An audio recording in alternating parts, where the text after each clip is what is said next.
Hello, gentlemen. Today I'm going to be sharing 10 tips that are going to improve your defense in college football 25. Now, defense in this game is very difficult, but if you follow these tips, you're going to give yourself a much better chance of getting stops. But before I get into it, if you're new to the channel, make sure to subscribe because I'm going to be posting beginner to expert level tips all season long, and I don't want you guys to miss out on that. So make sure to subscribe. Now let's get into tip number one. So for tip number one, we're going to be talking about utilizing switch stick.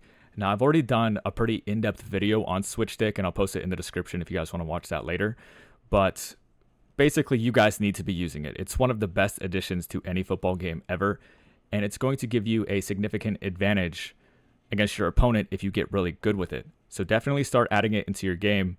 And the way that it works is that after the ball is snapped, you can use your right stick to target a different zone defender. If you watch my guys, you can jump around the field and really bait some throws with it. And the way I want you guys to think about it is don't target players, target areas of the field with your right stick. That's going to make you think about it a little bit easier. And one thing I want to mention about switch stick is that you have to be in coverage with your user defender. So if you blitz your user and then they call a play or they snap the ball, if you use your right stick, you're going to see that you can't switch to a zone because you're in a blitz. You're just going to do like pass rush moves and dive to the ground. So make sure to start using switch stick. It'll definitely make you a much better defensive player. For tip number two, this kind of goes in tandem with tip number one, and it's don't blitz your user when you're sending three at the quarterback. So I came out in prevent defense. Ignore the fact that it's prevent. The whole purpose of coming out in this was it has a 3 down lineman set. And in Madden, typically you would want to blitz your user, get your pass rush points to show, and now the game is recognizing this as a 4-man rush. When the ball is snapped, your guys will typically shed better when you have the game registering this as a 4-man rush. So the problem with this in college football 25 is that, like I just mentioned, you lose your switch stick if you blitz your user, and you really don't want that. Again, it's one of the best features ever. So what I recommend doing is still get your pass rush points to show, but stay in zone. And you're going to see that it's roughly the same pass rush. It isn't much worse, and you still have access to switch stick. So make sure to stay in zone. Do not blitz your user even when you're sending three. Tip number three is disguise your coverages. They've given you a new option at the menu to do that. If you look underneath the top play call screen, which is nickel over Storm Brave, look right underneath that. You're going to see shell default with the right stick. So if you toggle your right stick, we'll go to the right. You're going to see we have shell, cover 0, cover 2 man, cover 2, cover 3, cover 4, cover 6. So they give us a lot of options now. So you can make, your cover 3 sky, for instance, look like a cover 0. So we'll come out against verticals. And what you're going to see is we now have this cornerback who, if he was, I should actually come out and cover 3 first, just to show you the difference. So let's go ahead and do that first. Let's go ahead and just do default. Quickly get a look and then go to cover 0. So you see how the cornerback is now over here? Well, it's very obvious that you're in zone.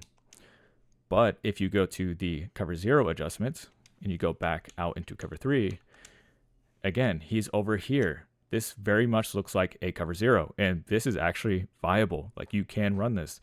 And against somebody who maybe is less experienced, this gives you an opportunity to confuse them and maybe pick the ball off. So this is a really nice feature that they've added into the game. It can also allow you to just get different alignments and just match personnel and all that kind of thing. So it's very nice. It's more than just a confusion tactic. There is one more thing I want to mention about this because they've given you the ability to do it after the play call screen as well for 2 different coverages. So if you hit wire triangle, you're going to see in the coverage adjustments menu, you can do show 2 or show 3. Now, right now we're in cover 1. That's a man coverage, single high safety. And you can make it look like a cover 2, for instance. So hit Y, and then we'll do left stick to the left. And now we have 2 high coverage. This looks like a cover 2. Kind of looks a little bit more like a cover 2 man than a cover 2 zone, but still, you're showing 2 high. The problem with this is be very careful if you come out in like a cover 1 or something, because you can't see it, but this guy, okay, so he's in a spy instead of manned up to the running back. So be very careful if you choose to do this option and you're in like a man coverage or something. Sometimes one of your man ups is not going to be manned up anymore, and you need to be very careful about that. Otherwise, you're just going to give up a 1-play touchdown. Tip number 4 is try to avoid using slot cornerback blitzes. So hear me out on this. I have a couple of reasons. So first of all, we don't have base and line anymore. So what that means is depending on whatever formation they come out in, your slot cornerback is going to be lined up differently. And what that's going to do is give you kind of an inconsistent blitz. It's going to be different against every formation. And I don't like that. I also find them to be a little bit slow on College Football 25. So if you look at these slot cornerbacks that are blitzing, they're pretty far back. If you press, you just see that, they're not in the right spot to really come in fast. The one on the left isn't that bad. This one's pretty bad. You definitely would want to move him in a little bit. And having to move guys in just kind of sucks. And I'm just not a huge fan of it. So like right here, let's go ahead and just drop one of these guys into coverage so we can see what the pressure looks like. We don't want it to be a 6v5. It would just be an automatic +1. But as you can see, like right here, everybody gets picked up. And it's just not a great blitz. So what you want is a front base pressure. So look for these kind of blitzes where we have, like a double A gap, a mid blitz. And what this means is we're going to have a very consistent blitz package every single time because all of these guys are blitzing and they're going to stay in the box. Meanwhile, all of our secondary are just manned up across the board. And this is just going to give us a very fast blitz. This is 6v5. Somebody's obviously going to come in free. But overall, these kind of defensive fronts and blitzes are just much more effective in College Football 25. Now, before I talk about tip number 5, just a quick heads up. We are going to have defense on acemadden.com very, very soon. I found a blitz. I'm just fleshing it out right now. And hopefully it's on the site as early as tonight. So if you're a member, be on the lookout for that. If you're not a member, make sure to go sign up. You can find a link to it in the description as well as the comment section. We will definitely make you a much better player. We already have the Oregon offense up and the defense will be out very soon. Tip number 5 is set your audibles. Now, this is a pretty basic tip, so this is not going to be useful to everybody. But if you're new to the game, this is how you set your audibles. If you look underneath mid blitz 0, which is the middle play call, you're going to see left trigger audibles. So hit your left trigger or L2 on PS5, and you're going to see that we have these 4 plays. So this is going to be different for every formation, but like right now we're in nickel double mug, and this is what our audibles are. So if you want to change one of these out, all you do is just select it with A or X, and then all of your play calls from this formation are going to pop up, and you can replace it with whatever play call you want. And the reason that this is useful is if somebody's no-huddling you, you want to have access to more plays that you like out of that formation. So like you might not even like the Tampa 2 out of nickel double mug. So like maybe you want to have like a different coverage. So like maybe a cover 4 if you have one or something, because cover 4 is not typically in audibles. So that's how you set your audibles in whatever defensive formation that you're in. Tip number 6 is utilizing your read key and pitch key coaching adjustments. So if you look underneath the play call screen again, you're going to see coach adjustments. If you click your right stick in, this is how we get to this menu right here. And if you look down here, we have option defense read key, option defense pitch key. These are 2 new coaching adjustments. Now, the one I want to focus on for now is read key, and you do not want it to be unbalanced. And I'll explain why in a second. But let's read conservative first. So your read key is going to focus on the quarterback on the read option. And for aggressive, the read key will focus on the handoff to the running back. So this will be every single time, by the way. 100% of the time, they will focus on these 2 things. So I recommend conservative because a lot of people want to just take off with their quarterback, and this prevents that because the handoff to the running back honestly just isn't that big of a deal. So I'll go to a read option, and let's go ahead and look at the read key. He's on the right side. It's the guy with the R above him. Just watch how he plays this every single time. You're going to see that he is not going to dive in on this handoff. He is going to kind of stand up and play the quarterback. So if I try to take off with my quarterback, he is going to play me every single time. And then we have the pitch key, which is going to be for plays like speed option. So conservative is going to focus on the quarterback, and then aggressive is going to focus on the pitch option. Now, the problem with this coaching adjustment is that it's wrong. It's actually backwards. So aggressive is going to focus on the quarterback, and conservative is going to focus on the pitch. So as of right now, these are backwards, and I'll show it to you. So aggressive, again, this says that it focuses on the pitch, but I already know that it doesn't. Okay. You're going to see he plays the quarterback. Now, if we go to conservative, you're going to see that it is, of course, the opposite. So down to your pitch key, conservative, and now he plays the pitch. Tip number 7 is that shading your coverage is going to affect both man and zone coverages. It affects both of them. Now, I'm not going to spend 20 minutes explaining the nuances of coverage shading. That's a very in-depth topic. But what I want to demonstrate is something that a lot of people don't know about zone shading. So we'll do cover 3 sky, and we'll call curl flat, I guess. So what we're going to do is just snap this play and just look at how the zones play. So you see how far back those hook curls dropped? Have a quick look at these. And again, I'll do a more in-depth video on this later. I don't want to make this video too long. But those two guys in the middle, they drop back pretty far. And the way to kind of prevent that from happening, so let's say that your opponent's running some short routes on you constantly, like running a mesh concept, 2 drags, and he just keeps checking down the ball, getting to short gains.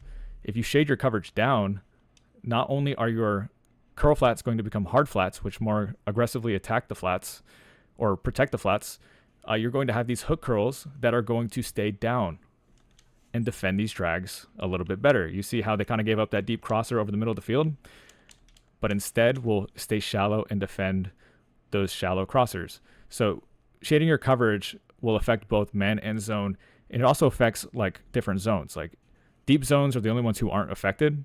But, you know, yellows and then your flat zones, those are all affected. Now for your man coverage, that's going to be a different story. So now let's pick a man coverage play.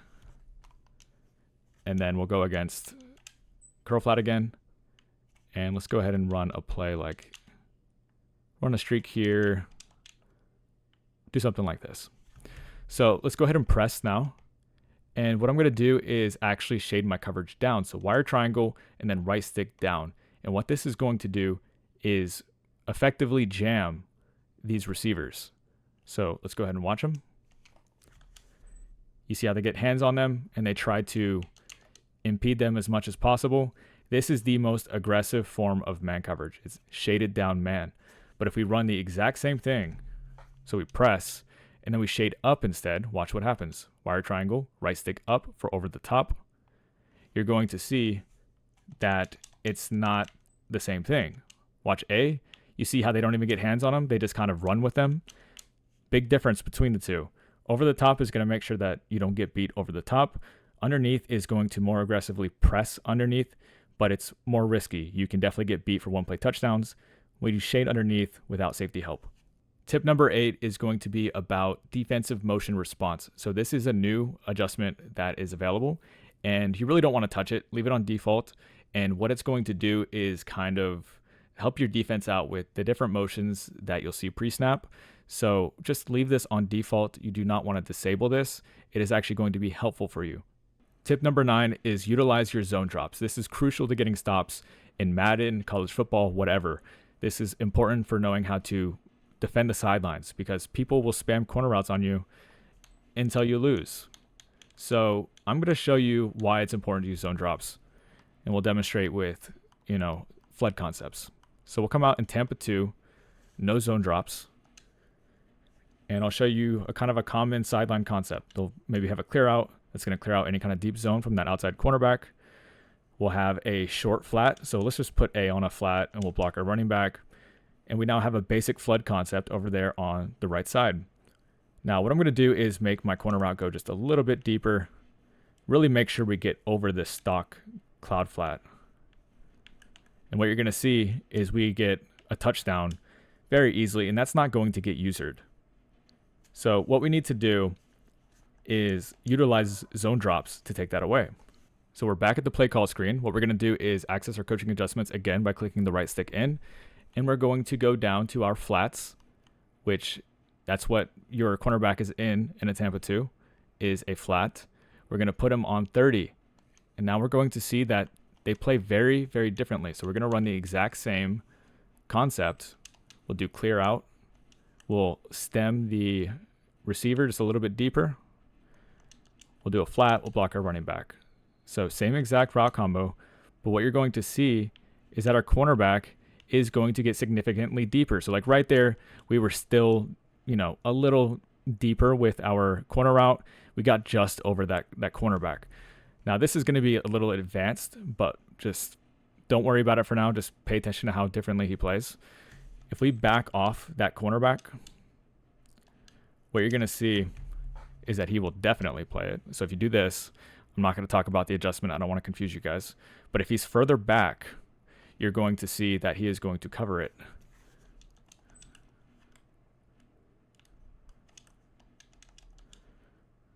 So he's further back. He's going to get his full depth.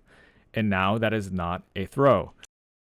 Okay, so I've actually reconsidered. I'm going to show you how to do it because I do think it's pretty important. I was just trying not to confuse you guys.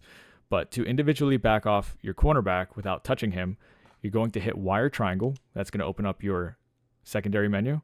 If you look in the bottom left, you're going to see A, individual. So hit A or X. That's going to open up this menu.